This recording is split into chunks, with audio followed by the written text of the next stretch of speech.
मान न मान, मैं तेरा मेहमान। लो आ गई फिर से नक चढ़ी बुआ जी और फूफा जी। अब तो भाभी अपनी कमर कस लो इनकी आव भागत के लिए, वरना कटाक्ष सुनने के लिए तैयार हो जाओ। अवनी अपनी जेठानी काजल के कानों में बुदबुदाते हुए कहती है। अवनी की बात सुनकर काजल उसे आंखों से इशारा करती है चुप रहने के लिए और चेहरे पर मुस्कान लाने के लिए। फिर बुआ जी को पैर छूकर प्रणाम करती है और बुआ जी बिना आशीर्वाद दिए अपना सारा सामान काजल के हाथों में थमाकर ये बोलते हुए अंदर आ जाती है। उफ, सामान उठा उठा कर मेरे कमर में दर्द हो रहा है। ऐसा कर काजल बेटा, इसे अंदर ले जा और कमरे में अच्छे से जमा दे।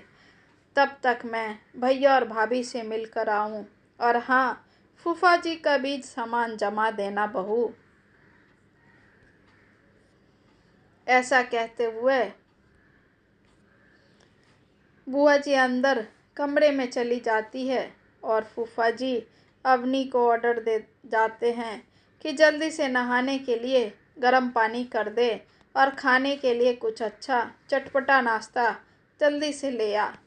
ससुराल आने के चक्कर में 2 दिनों से ठीक से खाना भी नहीं खा पाया। ऐसा कहकर फूफा जी भी बुआ जी के पीछे हो लिए और दोनों बहुएं आपस में मुंह देखकर मुस्कुराने लगी।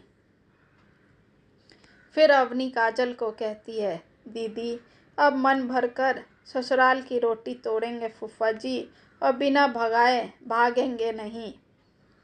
चुप कर अवनी, अगर बुआ जी ने सुन लिया तो तेरी खैर नहीं, हल्का डांटने के अंदाज से काजल कहती है। हाँ तो फिर करो इनकी मेहमान नवाजी, आगे पीछे दौड़ते रहो। और फूफा जी को हर 1 घंटे में भूख लग जाती है और उनकी फरमाइशें, उफ, कैसे मम्मी जी झेलती होंगी फूफा जी और बुआ जी को भगवान ही जाने। सामान उठाए अवनी बोले जा रही थी, बस भी करो अवनी, नहीं तो कोई सुन लेगा और पक्का हमें डांट पड़ जाएगी। फिर दोनों बुआ जी और फूफा जी का सामान अपनी ननद रूम में जमा कर काजल रसोई में नाश्ता बनाने चली जाती है और अवनी फूफा जी के नहाने के लिए गर्म पानी का गीजर ऑन कर देती है। तभी बुआ जी की तेज आवाज़ सुनाई पड़ती है, अरे बहुओं, कुछ खाने नहाने का इंतजाम हुआ कि नहीं, या आपस में ही गुटरगू करती रहोगी। फूफा जी को जोरों से भूख लगी है। जी अभी लाई बुआ जी नाश्ता, और नहाने का पानी भी गर्म हो गया है निधि के कमरे का। आप लोग जल्दी से फ्रेश हो जाइए। अवनी साधना जी के कमरे के दरवाजे पर आकर कहती है। अच्छा भैया भाभी, हम अभी फ्रेश होकर आते हैं। ऐसा कहकर बुआ जी और फूफा जी अपने कमरे में चले जाते हैं और अवनी के ससुर जी मनोहर जी अवनी को कहते हैं, छोटी बहू, बुआ जी और फूफा जी को किसी भी चीज़ की कमी नहीं होने देना। तुम दोनों मिलकर उनका पूरा ख्याल रखना। जी पापा जी, हम पूरा ख्याल रखेंगे। ऐसा कहकर अपनी रसोई में चली जाती है और काजल को कहती है, लो दीदी, आ गया पापा जी का फरमान। बोले हैं बुआ जी और फूफा जी का पूरा ध्यान रखने। अब करते रहो उनकी आओ भागत। चल छोड़ना अवनी, अब आए हैं तो अच्छे से व्यवहार करना।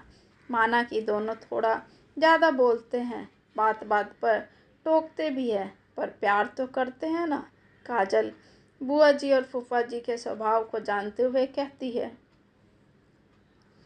हाँ इसलिए तो करना ही पड़ेगा ना दीदी, मुंह बनाते हुए अवनी कहती है। अच्छा चल, अब जल्दी से खाने का टेबल तैयार कर, मैं गरम गरम पालक की पूरियाँ तलती जाऊंगी और तू बढ़ाते जाना।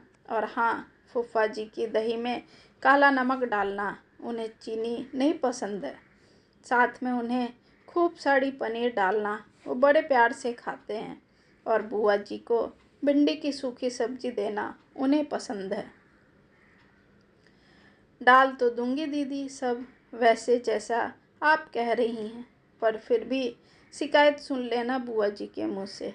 देखना कैसे कहेंगी बुआ, इसमें तेल ज़्यादा है तो इसमें नमक ज़्यादा है, इसमें ये कमी है तो उसमें ये, कहकर अवनी हंसने लगती है कि तभी पीछे से अवनी की सासू माँ साधना जी आ जाती है और अवनी की बात सुनकर कहती है, अवनी बहू ऐसा नहीं कहते, आखिर वो इस घर के बेटी दामाद है, उनका हक बनता है ऑर्डर देने का, और जहाँ तक हक होता है वहीं तो मांगा जाता है, और ऐसे भी जहाँ प्यार और अपनापन होता है वहीं तो लोग आते हैं।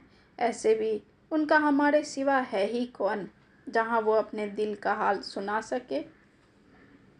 बेचारी तुम्हारी चाची सास के यहाँ वो लोग जा भी नहीं सकते, ऐसे में उनके यहाँ जाता ही कौन है, कोई नहीं, क्योंकि उनका ना स्वभाव अच्छा है और ना ही किसी का मान सम्मान करती हैं वो। लोग तो वहीं जाते हैं जहाँ प्यार बरसता हो, इसलिए चेहरे पर बिल्कुल सिकन मत आने देना और उनकी आवभगत में कोई कमी नहीं होने देना, खासकर अवनी बहू। दरअसल फूफा जी और बुआ जी जब कभी भी मौका मिलता वो साधना जी के यहाँ आ जाते थे मेहमान नवाजी करवाने और हर चीज़ में नुक्स निकाल देते थे। ऐसे दिल के बुरे नहीं थे, बस उन दोनों ने अपना स्वभाव ही ऐसा बना लिया था ताकि जीवन गुजार सके। 10 साल पहले अपने इकलौते बेटे को खोने के बाद वो बिल्कुल टूट चुके थे, पर धीरे धीरे उन दोनों ने ऐसे ही एक दूसरे को सहारा बनाकर जीवन जीने लगे थे ताकि जीवन बोझ न लगने लगे। पर अवनी को बुआ जी और फूफा जी की ये आदत बिल्कुल पसंद नहीं आती थी, इसलिए चिढ़ी रहती थी। खैर 10 दिनों बाद जब बुआ जी और फूफा जी जाने लगे तो दोनों बहुओं को आशीर्वाद देते हुए कहते हैं, बहू मेरी बातों का बुरा मत मानना, क्या करूं, खुद को और तेरे बुआ को खुश रखने के लिए ये सब करना पड़ता है। अगर मैं ऐसा नहीं करूँगा तो जीते जी बेटे की याद में घुट घुट कर मर जाऊँगा। ऐसा कहते कहते फूफा जी और बुआ जी की आंखें डबडबा गई। फिर बुआ जी खुद को संभालते हुए कहती हैं, जानती है बहू, यहाँ आकर हमें बहुत सुकून मिलता है। तुम दोनों का चेहरा देखकर हमें तसल्ली मिल जाती है। मेरी किस्मत में शायद बहू की रेखा नहीं थी, पर तुम दोनों उस कमी को पूरी कर देते हो। हमारे जीवन में भले ही खुशियों में रंग नहीं है, पर यहाँ आने के बाद वो खुशियाँ मेरे दामन में आकर चिपक जाती है। इसलिए बहुओं हमेशा खुश रहो और ऐसे ही खुशियाँ बांटती रहो। जीवन का क्या भरोसा बेटा, आज है कल नहीं। कहते कहते बुआ जी बिलख पड़ती हैं।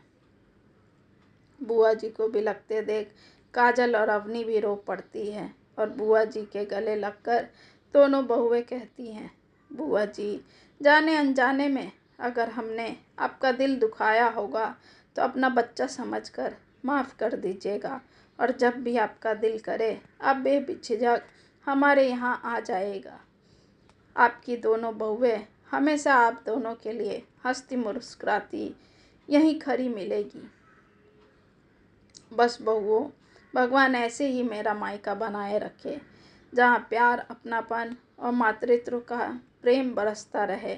ऐसा कहकर अपने आंचल से खुशियों को समेटकर बुआ जी और फूफा जी अपने घर को विदा हो जाते हैं और साधना जी, मनोहर जी अपने बहुओं को देखकर इस बात से निश्चिंत हो जाते हैं कि काजल और अवनी के हाथ में उसका प्रेम से सींचा हुआ घर परिवार का धरोहर सुरक्षित रहेगा युगों युगों तक।